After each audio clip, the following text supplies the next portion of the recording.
to make gains off of many different countries, from Ukraine to China. We've also seen, you know, a little bit of work done inside the United States. He headlined some events as vice president to get more individuals to start putting money in a stock and bringing money into a company that one of his family members started. I mean, he's used the office of vice president to not only allow individuals from other countries to come here when they're not so great people, but he's also allowed his family to make millions and millions of dollars, hundreds of thousands of dollars, each family member. It's almost, you know, no wonder they're just letting him run. With cognitive decline, whether we can all agree on that or not, I simply believe so. I watched my great uncle pass away from dementia. It looks like Joe Biden's headed down the same route.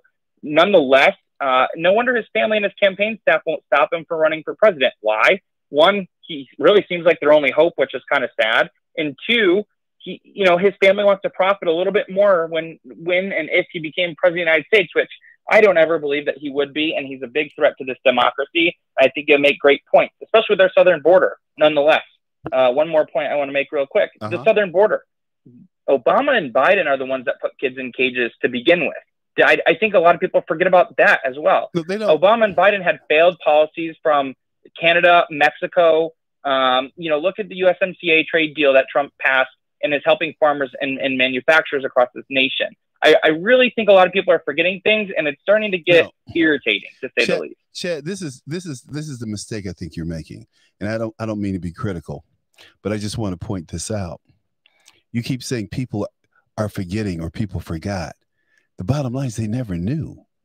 These things that you're talking about, it's not in their conscience. It's not in their cognitive ability to understand how government works and what the president is responsible for and what he's not responsible for. I had a man tell me yesterday, who owns a radio station here in Chicago that I used to work for, that Trump was responsible for the COVID virus in New York and here in Chicago and Illinois. That's why we had to shut the state down because of Trump. And I'm going, what did Trump have to do with the virus, dude? I said, I said, you can't have it both ways. I said, you Democrats sound like spoiled teenagers. Oh, I'm grown, but where's my allowance? Oh, I'm grown and this is my room, but I don't pay rent or mortgage here. I said, I want to go drive the car, but you don't pay a car note and you don't pay the car insurance. I said, you act like spoiled teenagers and adolescents. The bottom line is Trump has nothing to do with the states. He has nothing to do with making sure that they have PPE. That's a responsibility of the city, the county, and the states, not the president, not the executive branch of the federal government. Absolutely. And you're exactly right. And I want to touch back on that. A lot of Americans aren't forgetting they've never known. And I think that's one of the duties of our pro-Trump super PAC, one of the largest leading organizations to help defend and support this president of the United States to get reelected, is we need to educate people. That's why we put out advertisements all over TV. That's why we are good stewards of individuals' money to educate via emails, via text messages, calls. I mean, on the ground voter contact. All these things are important, not just to get the president reelected, but to just remind people who was in office prior, who is now the top of the ticket, who is now one of the most corrupt individuals that we know in the United States, who now supposedly had no part in the General Flynn investigation or setting that whole situation up or suggesting the Logan Act.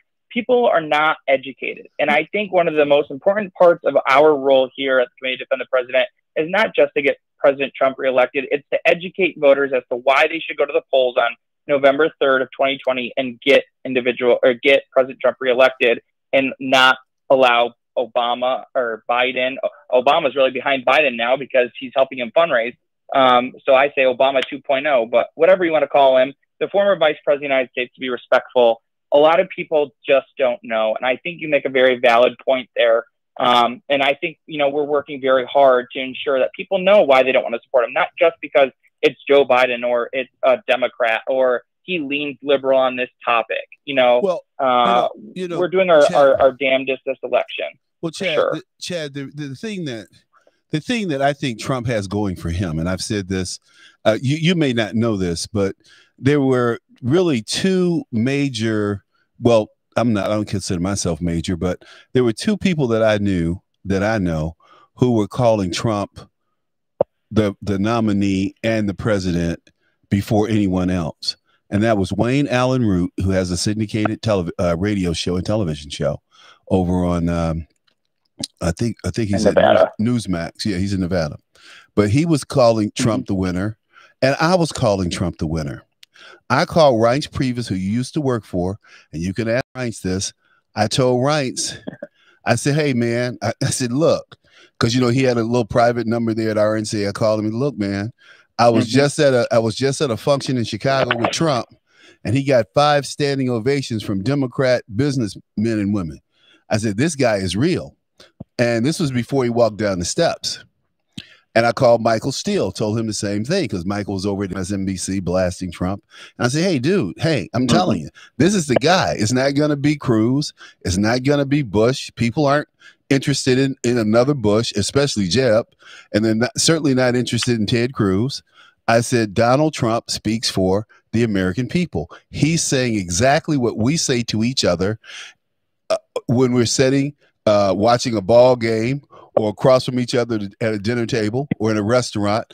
I said, when I go out when I'm out in the world, when I'm out at, what an example, I'm in Detroit playing golf with a guy at a Detroit golf course and one of the councilmen. And the ambassador of the golf course walked up to me and said, hey, you're the nicest guy I've ever met at this golf course.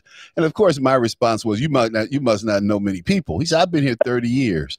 I'm the ambassador of this golf course. I said, hey, well, it's nice to meet you. And he said, we started talking. He said, you a Republican? I said, yes, sir. He said, I thought so. He said, I like Donald Trump. I like what he's saying. This is a black man, older black man. He said, my wife likes Donald Trump, too. We really like the president. Not the president. He said, we really like Donald Trump. We really like what he said. Hey, look, man, the American people are tired of people just walking all over us, using us as a doormat. NATO uses us as a doormat and a cash register. The Koreans use us as a cash register. China uses us as a cash register. All the president has to do, in my opinion, a few things he has to do, is to play those clips of Joe Biden talking about how great China is and that we're managing the transition of America to a number 2 superpower. That's what he and Obama touted for 8 years. We will, of course, we're a declining superpower. Joe Biden is on tape. I got videos of the guy. Of course, we're the declining superpower. Are you stupid? You're absolutely not wrong. The only thing I think we became a superpower in was touting liberal policy, attempting to give everything away for free, like healthcare. Kind of turning this nation into the start of socialism, which I think is why a lot of people are going to end up rebuting Joe Biden as a presidential, contender or even the nominee. We've been steamrolled and ruined by 8 years of Obama Biden, and I would like to go out on a limb and say a lot of people will remember that when they go to the polls.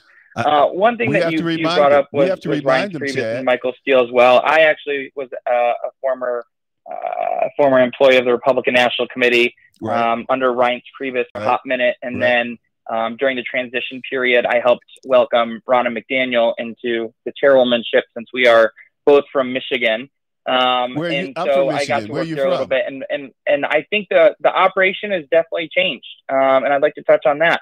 The operation has changed for the better. Michael Steele, he's over at, you said MSNBC.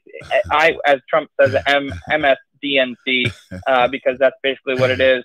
And let's not forget who built the infrastructure and who's continued the infrastructure and who continues to work with the president.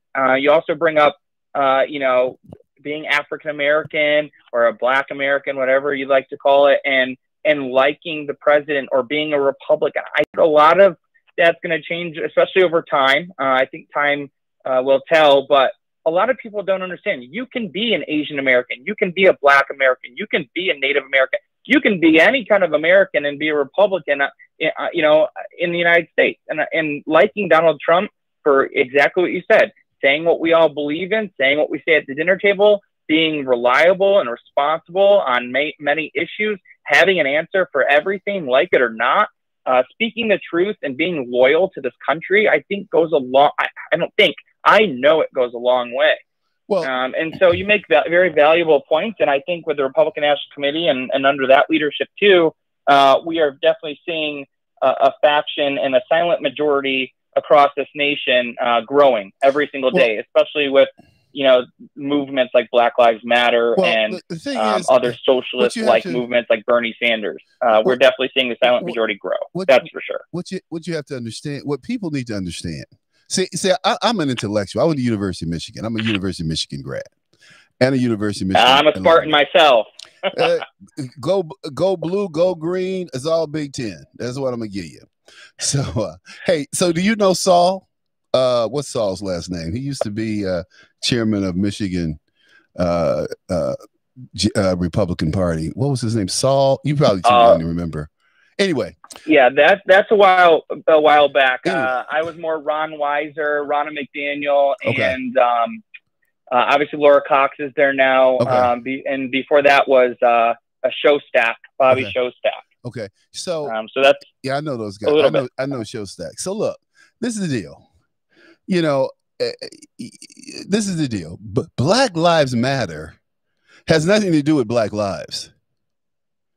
Black Lives Matter is driven by Black Lives Matter is driven by two Black women who claim to be avowed Marxists and lesbians and cisgender, and they don't give 2 cents about Black lives. We had 50 people die here in Chicago. You should Google me sometime. I used to talk about the shootings here in Chicago on Fox all the time. I've been talking about this on the radio since 2007.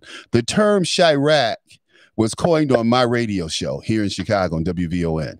That term was, God bless you. Well, I love that phrase. Well, that term was claimed by the I didn't make it up. My listeners did. And the reason they made it up was because I used to do a segment where every Saturday I would show that more. Well, and then I switched to 5 days a week, so it was every Monday. I would show where more Chicagoans were killed than people on the battlefields of Iraq or Afghanistan. We weren't really in Afghanistan, but we were in Iraq fighting. And that was a fact. Nobody could refute that. So Jesse Jackson came out, protested me. Father Flager protested me. All these people. We had a tea party over at WVON, and we had over 300 people show up. We had a video. Nobody covered us. What's his name came. In fact, Michael Steele asked me to throw the tea party. I told people here in Chicago, and I told people around the country, and this was back in 2009, I said, blacks are looking for an alternative. Donald Trump is the only Republican who is actively out in the black community seeking the black vote and asking for the black vote. And his famous statement was, what do you have to lose? Everybody kind of looked at each other and said, you damn right. What the hell do we have to lose? What did Obama? And I always said, Chad, that Obama would be the turning point and the linchpin to drive black Americans out of the Democrat Party and into an independent state or the Republican. See, I don't encourage people to be Republican or Democrat or any party. I encourage people to vote their interests based on their desires, their wants. See, the mistake that a lot of people make, especially liberals, is that all poor people want a big house, 2 cars, and a garage. Not all poor people want that. Some people don't want anything but what they have. And these people go around trying to give them something or say that they need something that they really don't want or need, and certainly don't want to pursue. Exactly. So you have like you have Black Lives Matter, who doesn't care. They don't care that over 50 people were killed in the last 2 weekends and over 150 people wounded, and not one white cop or black cop shot a black or brown person. How about that? So you're exactly right. I just sit here and nod my head. You're speaking truth to power indefinitely. And one of the things, one of the things here is that when you don't live in a major city, you obviously don't hear about these things, nor do you care about these things. It's only when you have someone like Jesse Jackson or Rev Al Sharpton go in there and rally the troops and create mass chaos. The last person also that I would want touching more of my money, I should say, and deciding how my money's spent and where it's going is the federal and even the state government. Right. I hate to say it, we already pay a lot in taxes. Right. Biden just came out and said he would raise taxes and basically undo everything Trump did. Look at Trump's economy right now. Look at it come back right now. And you're having someone that's basically the Democrat nominee for president of the United States say, I'm going to undo everything. Right. Why? It's not about bipartisanship. It's not about working together or doing what's best for this country. It's about undoing everything that the president of the United States, which is Donald Trump right now and will be in the next 4 years, it's exactly about undoing everything he's ever did. Why? Because it's Democrat versus Republican. They're driving divisiveness, blaming it on the right when it's really the left doing it.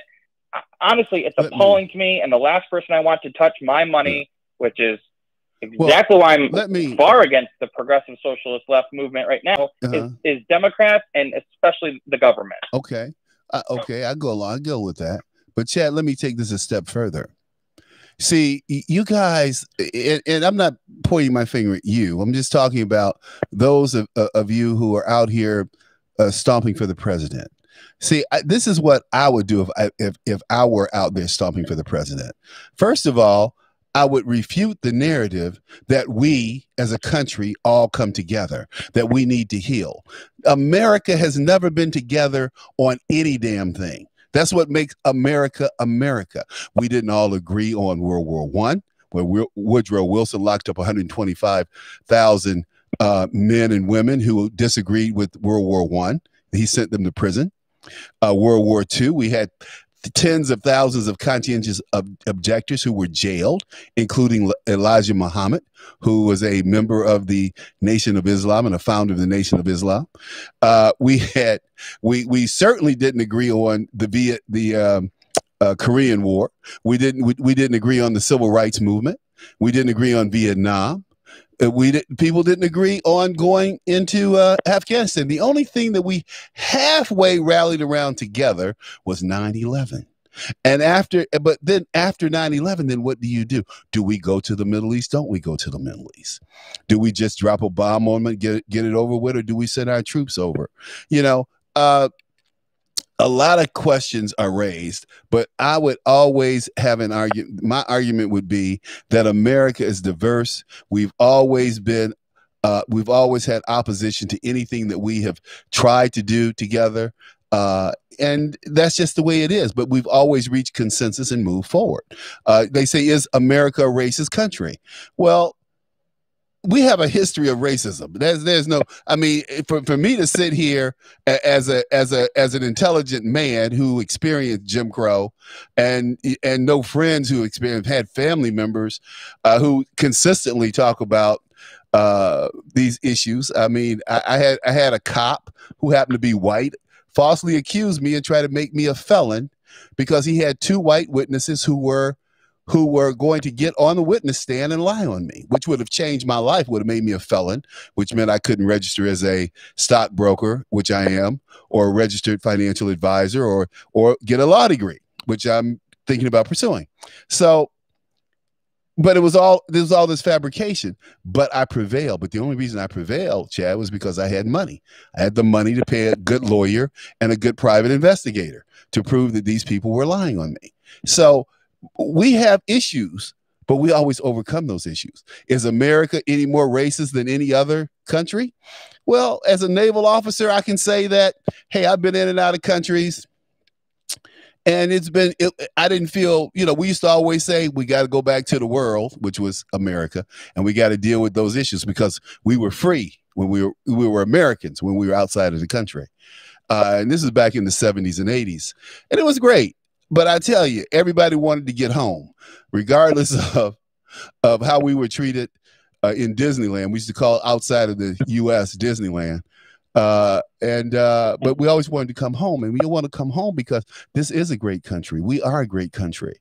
And I hear people talk about World War II, and I hear Mark Levin, oh, my dad served in World War II. And my father served in World War II.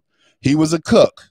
The black men in the Navy were messmen, cooks, or they loaded ammo. That's what black people were relegated to because they were black. But you know what? But we just named a carrier, aircraft carrier, a nuclear aircraft carrier after Dory Miller. Dory Miller should have won, according to several Medal of Honor winners that I talked to and interviewed. He should have won the Medal of Honor at Pearl Harbor, but he didn't because he was black. But he went out and he fought, and he died on a ship. And his memory lived on. My father never told me about the racism he experienced in the Navy. I had to do that for myself firsthand. And I asked him, why didn't you tell me? Well, I mean, when I started doing my research and my history and talking to other people, I'm like, man, because we only talk about the good things. My point is we overcame and overcome these things. I heard stories about the first black naval aviator, Jesse Brown. He had a ship named after him. But Dory Miller has an aircraft carrier named after him now. Who did that? Donald Trump. They named aircraft carriers after presidents, dude. They named carriers after people. They named an aircraft carrier after Dory Miller when they wouldn't even recognize who the hell he was. Isn't that amazing? Absolutely. That's what Absolutely. But my point is that's what we do as Americans because we're some bad dudes, man. And Donald Trump is the epitome of that. That's why I love Donald Trump. I love his New York attitude. But you know what really makes me angry? I'll ride my bike today and I'm listening to Joe Madison. Do you know who Joe Madison is? Mm-hmm. Well, I'm listening to Joe and he's ranting and raving about Trump being a racist. And I'm going, Joe, that's bull. He won't have me on his radio show because he has an just like Roland Martin. I refute Roland and shoot him down at every turn. I mean, we can agree on some things, but I'm not going to sit here and other people, other blacks, we don't sit here and talk about and harp on the negative because as a guy pointed out to me who was a POW in Vietnam, black man, got shot down, naval officer. He said, we couldn't have made it in this country if there weren't good white people. And I'm like, yeah. So you elect Barack Obama, black people are, oh, well, we elected, hey, what? You only constitute 12% of the damn electorate, stupid. How did you elect Barack Obama? It had to be white people who helped you elect Barack Obama. I mean, it's unconscionable, though, what these people have done with this race thing, especially Black Lives Matter, because it's not about black people. It's not even controlled by black people. It's controlled by white liberals. And I hear people, absolutely. I hear people on the radio all the time, Chad. People on the radio all the time saying, Black Lives Matter is not about me. I don't agree with them. I understand what they're trying to do, but at the end of the day, what about all the black on black crime? Just a simple, Chad, just a simple stat. Black men constitute 8% of the U.S. population. They commit 36% of all homicides in the U.S. They're 52% of all victims of homicide in the U.S. You know that all that 8% is not all criminals. So the black men who are out here committing crimes, they're doing a damn good job of it. You're talking about getting rid of the police force. Black people are going crazy. You should listen to black radio. We need more police, not less police. I don't want a damn social worker over here. We need the police to come in and clean these black men up. Nobody wants to hear that, though. Like criminal justice reform. I'm not a believer in criminal justice reform. I think that Kanye and Kim, they got hoodwinked. They're what the criminals call a mark. I don't have any sympathy for black criminals. I think that after they get their due process, take them out to Lake Michigan and sink the damn boat.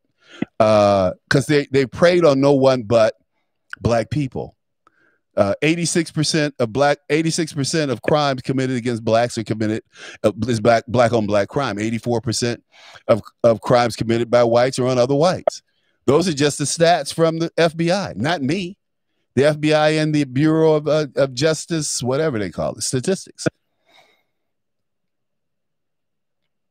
But Chad, you guys are doing a great job in trying to reelect this president. We got to do it. Go ahead. Absolutely, and that's one of the reasons. And the history that you've learned obviously is demonstrated in the speech and your intellect as you speak on all of these important issues and matters. And more people ought to listen to you if they don't, for sure. But that's my endorsement for you. I also think that we ought to be thankful for the Constitution of the United States, and more history should be taught in our history books and history classes in education. We definitely need to provide better education for inner cities and in the suburbs, and then all throughout America. Rural America deserves good school districts as well. Obviously, education and family values is really what starts someone off either on the right foot or the wrong foot, and that's backed by science. And that's also the reason why I think Donald Trump is also well liked. And I'm gonna go back to these points. It's not about race to him. It's about doing good for all of Americans. Yep. A lot of people. I always say a lot of people often forget. A lot of people don't know that this president of the United States wasn't always a strong conservative liberal or Republican conservative man in America. He was in New York. He was a Republican. I'm sure he swung liberal and many times. I mean, his family members were often liberal as well in a lot of their thinking, and kind of still provide that context. It wasn't like a Vice President Mike Pence situation where he's always family man first, faced, and then Republican or conservative. And so this is about doing the right thing for all Americans. This is about not only ensuring that people can go, as we just saw, actually, was it a few days ago, about school choice, and then the Supreme Court ruled on it as well. So we're also, here the president is still working for all Americans regarding education and helping fix the systemic issues as much as he possibly can as one person, working with our U.S. Congress. And obviously our judicial branch is working the same way. And he's working for all Americans. This president has never stopped. This vice president has never stopped. Right. They've always supported every single American in some form, way, or another. A lot of people don't know. I'm going to just start saying that. A lot of people don't know that this president of the United States has worked for every American and has impacted every American for the better, one way or the other. I think at the end of the day, the silent majority keeps growing. The President Trump will keep holding his rallies. We'll start, getting on camera a little bit more, as we saw. This coronavirus will stop being an excuse for Democrats, or Joe Biden's campaign, I should say. Right. His Twitter will, die down or be more factual or speak the truth like it always has. And, at the end of the day, people are going to have to make a choice. Do they want someone that works for every single American that's benefited them positively at the end of the day? Or do they want the same old from, 4+ years ago now, to reign the White House again? And I hate to say it, but, at 78 years old, becoming president of the United States, it's kind of an older age. And my grandma, bless her heart, in the Villages, Florida right now, 85 years old, thriving, healthy. And I'm very thankful for that. However, Joe Biden, I will say not so much at almost, 77 years old right now. And that's why his vice presidential pick is so consequential in the 2020 election. And no matter who that is, I don't think that their experience now will match up to what Vice President Pence and what President Donald Trump have done in just 4 years. You almost look back and ask if Obama and Biden ever worked very hard in the 8 years that they had.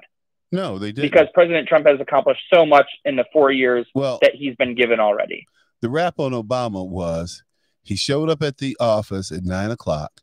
He watched MASH and ESPN until 12.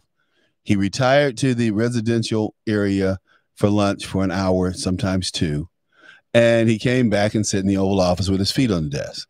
Now, this is what I heard from people who worked in the White House. Who had children who worked in the White House for the president. Because we know Obama. And there are people who have supported him, spent a lot of money on his campaign, and their kids got great jobs at the White House like they should have, and in government like they should have, right? Given the donations these people had given to the president. So when they call the president a racist, I always say this. Al Sharpton told me, sitting at a hotel in New York one morning. He said, you know, Donald Trump gave me the startup money for my National Action Network. I said, really? Yeah, he gave me the startup, and he writes me a check, a big check every year for National Action Network. I'm like, really? You know, this had to be 2002, 2003, right? Right after Al had run for president. So let's fast forward, or let's take a few steps back. 1999, Jesse Jackson calls a press conference and a luncheon in New York to honor Donald Trump for the lifetime achievement work he's done for Black Americans. Now that, my friend, is on the internet, if they haven't scrubbed it, but it's there numerous times, so they'd have to have done a lot of scrubbing, where Jesse Jackson, Reverend Jesse Jackson Sr., is talking about what a great man Donald Trump is and what a friend to blacks he is. And he still is. Look at what he did with HBCUs. I was involved with HBCUs with J.C. Watts back in the 90s and in 2003, 2004 timeframe, where we were trying to get the HBCUs to participate in writing research grants and things like that. And this president comes along and with the stroke of a pen permanently puts in the budget $250 lousy million for these schools. That's $250 million for 120 schools is no money. You know, given how many schools we're building or we have built in Afghanistan alone. We're not even going to talk about Iraq, but we've built thousands of schools over there. And here in Chicago, we're tearing down schools. We're forcing kids to go to school in squalor, in crime. Look, you know, Chad, I could talk to you all day, man. You know, we got 1,000 undocumented, or we got 1,000 unaccompanied minors who are living here in Chicago on King Avenue and 35th. We feed them, we clothe them, we bus them to their schools, we provide them with tutors. What are they doing for the kids who live in those neighborhoods, the American kids who live in those neighborhoods? Those kids are walking to school, ducking bullets, and suffering from PTSD. Do you know that my friend who headed LA school district, he tested his children, and over 70% of LA school district children suffered some form of PTSD. How come nobody talks about that? How come we don't talk about addressing that? Why isn't mental illness brought up more in conversation and more normalized with everyone that seems to be suffering from it as well? I think I know that's a huge issue that is not being addressed, whether it's in our schools, as you're saying, or as something traumatic happens as a child until you get to the adult years. You know, I understand that, you know, especially during coronavirus. I mean, look at this. It's caused so much havoc on the psyche of many Americans who couldn't get their paycheck anymore, who couldn't go to their school anymore, who didn't know how to feed their family or how to educate their kids correctly because they didn't have an education of their own. Right. I think it's very imperative that mental illness is one. I'm so thankful you brought that up. I'm very passionate about it too. I think mental illness is something that gets swept under the rug more often than not, and it's not normalized. It's not talked about. And, quite frankly, there's more to do there, and I'm sure we'll get there. And it looks like, I like when states take up issues, and the federal government keeps their hands out of things, makes things easier. And there are some states that are being leaders in mental illness too. But I absolutely agree. I think that's one of the issue areas that is going to be tackled here, in the next election and upcoming, especially because of coronavirus heightened all of that stuff. And it is very traumatic.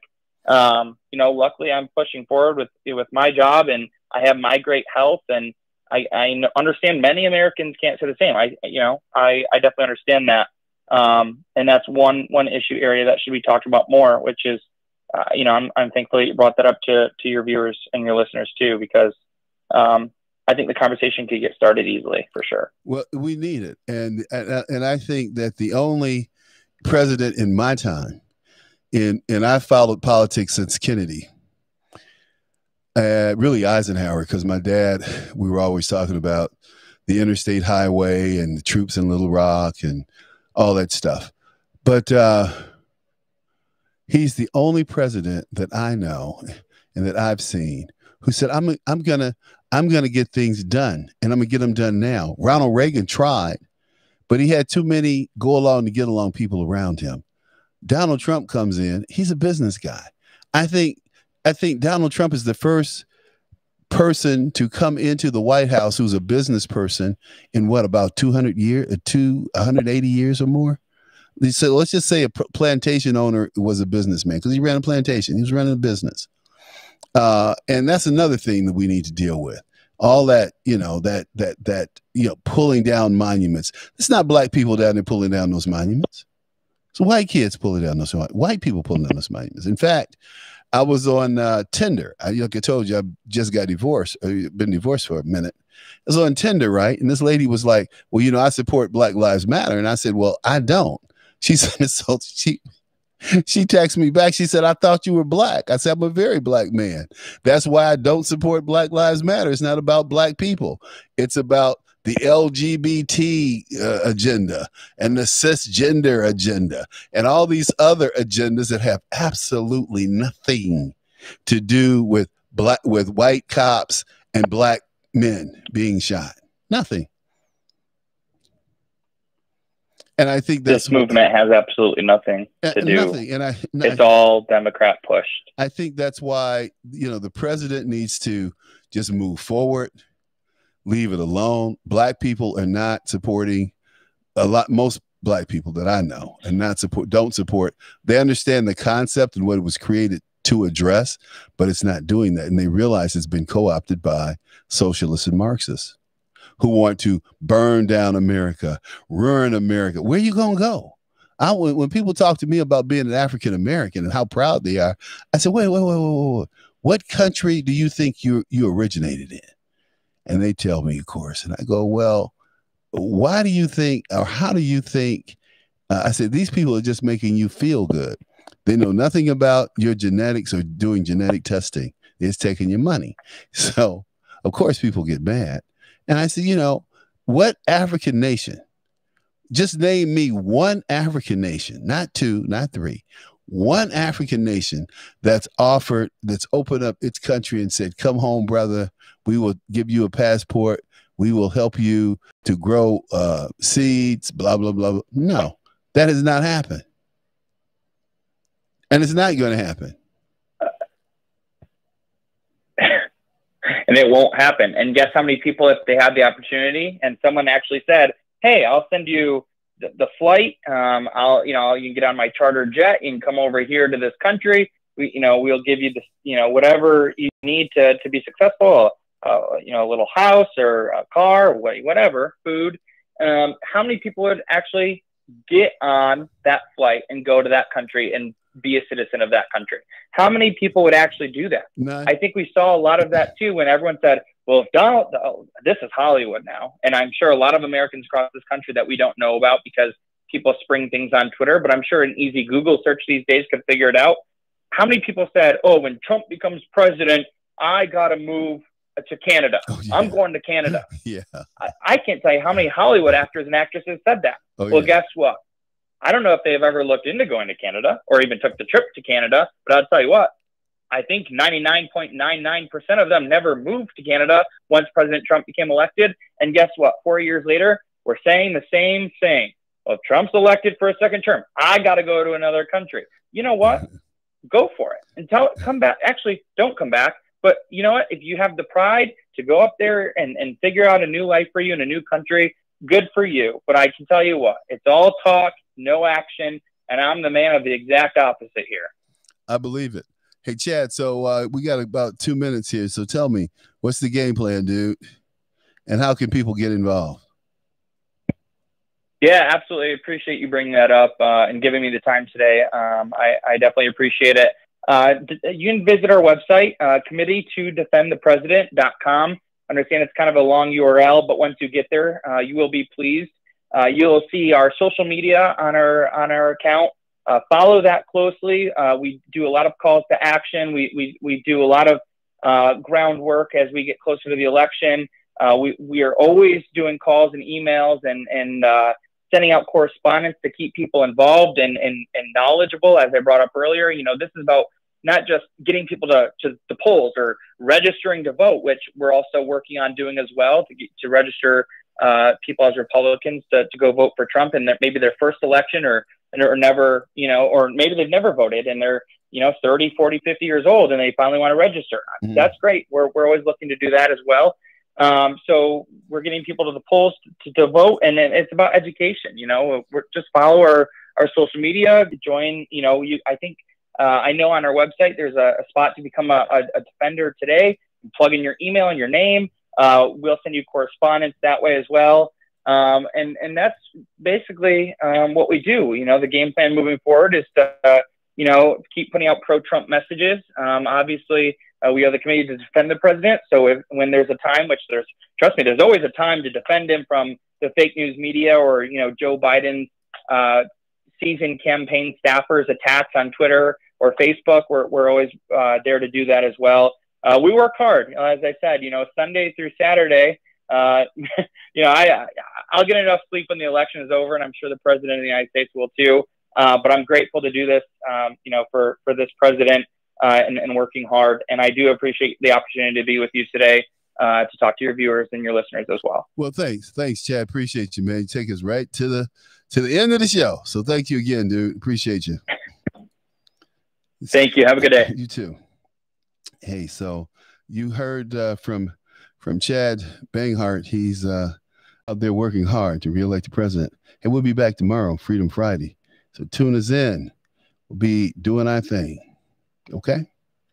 All right. Uno, dos, tres, cuatro.